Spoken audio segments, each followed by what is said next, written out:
This is a public location, right? So you're kicking the media out?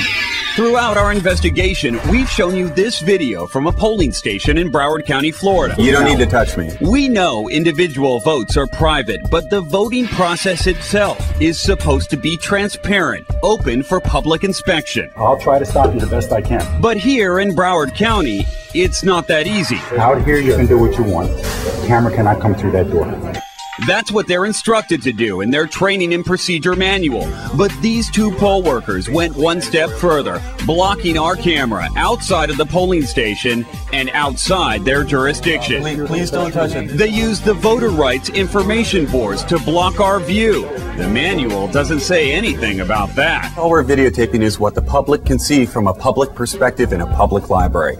There's nothing illegal about that. This is not an isolated incident. Here in Riverside County, California, e-voting monitors have the same problem. Tom, I'm sorry, could you please move that camera into the public area? Oh, sure. These videos can serve as training films. Tom Corbett is a member of Democracy for America, a group that says you should use your video camera to protect your voting rights. If we happen to record something that is inappropriate or that's erroneous or that whatever, well then we now have video documentation. But as the group's own video shows, you should expect some opposition. If you have the camera, you need to have it in your hands, no tripods. But even though you can look at the process, with electronic voting, what happens inside these machines is something voters cannot see.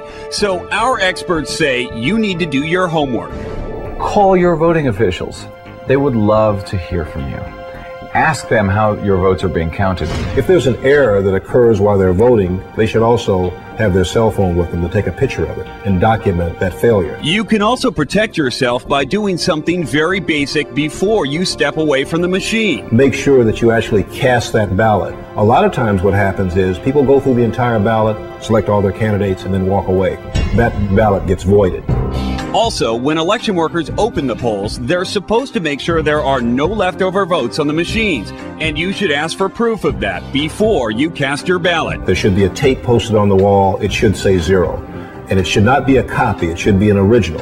And since many voting machines do not print a paper trail, if you have the option, our experts urge you to ask for a paper ballot until e-voting technology is truly safe and secure. I think this country's ready to do it right. I think people want their voting right to be protected. But it's going to take something that is so obvious and so disastrous that everyone can see it. I'm a lover of technology. You know, I know, everyone watching this knows there's not a computer in the world that can't be hacked. If you don't trust the machine, you don't trust our democracy.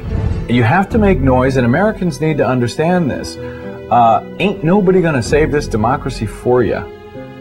You've got to save it yourself.